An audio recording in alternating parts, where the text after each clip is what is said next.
So I want to take some questions, but I just want to say, my wife and I, look, we've got a first grader, a kindergartner, and a preschooler. It's interesting. A month and a half ago, they're Florida born and bred. They had never even seen snow. And now our son's up. He's in the midst of this blizzard. Our girls are coming up tomorrow.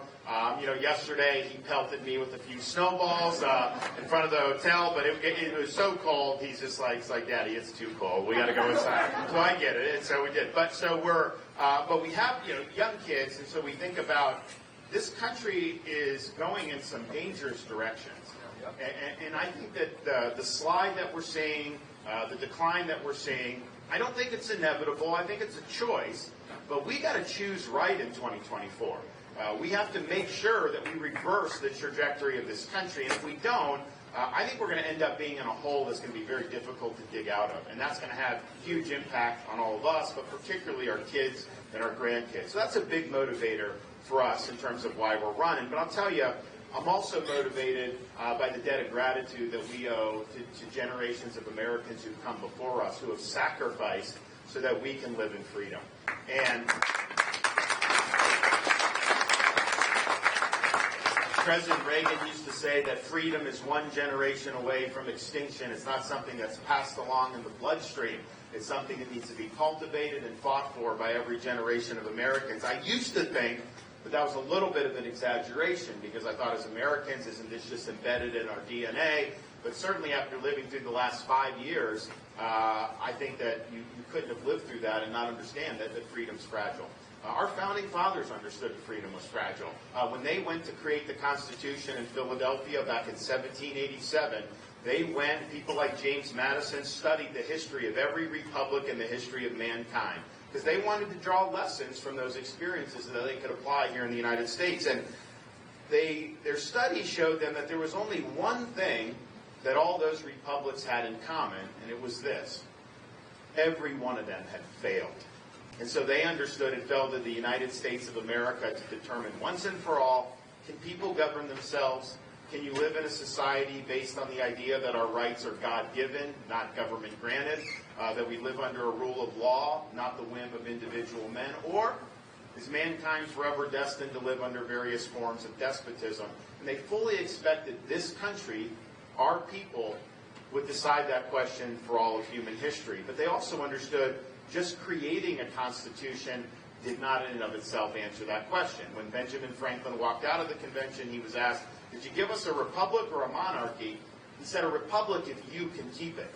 They understood that you would need every generation of Americans to fight and to cultivate freedom, just like President Reagan used to say. And I'm reminded of this.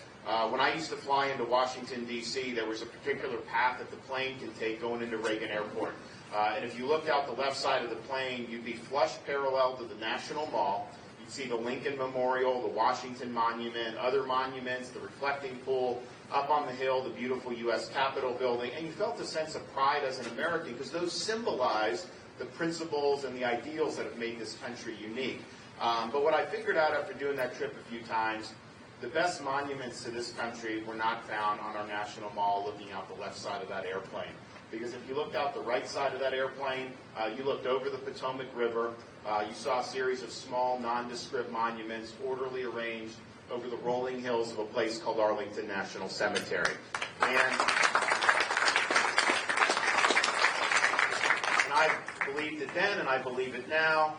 You can have the best Constitution in the world. You can have the best Declaration of Independence in the world. These things don't run on autopilot. They require generations of Americans to step up and sacrifice when freedom's threatened, and sometimes put on a uniform, risk your life, and, like the folks, many of the folks in Arlington, give the last full measure of devotion for service for this country. Now, in this political season, we're not called upon to make sacrifices of that nature. But what we are called upon to do is to do justice to those sacrifices. What we are called upon to do is to preserve what George Washington called the sacred fire of liberty. This is the fire that burned in Independence Hall in 1776 when 56 men pledged their lives, fortunes, and sacred honor to establish a new nation conceived in liberty. It's a fire that burned at a cemetery in Gettysburg, Pennsylvania, when our nation's first Republican president pledged our nation to a new birth of freedom.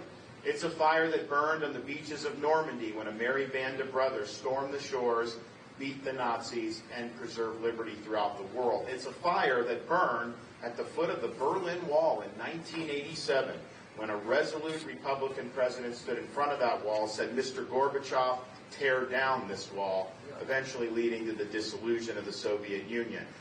It will be a fire that will burn in negative 22-degree temperatures on Monday night when you all go out and make your voice heard in the Iowa Caucus. So this is our time. We have the power to be able to change the course of this country. I'm asking for your support on Monday. If you've committed to caucus for us, thank you.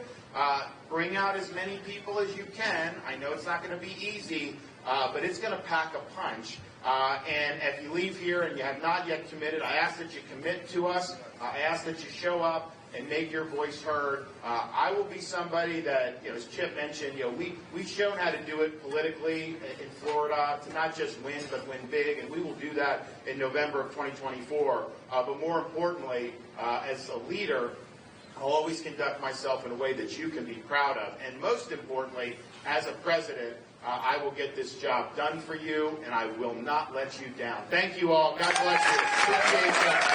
All right. Thank you. Let's go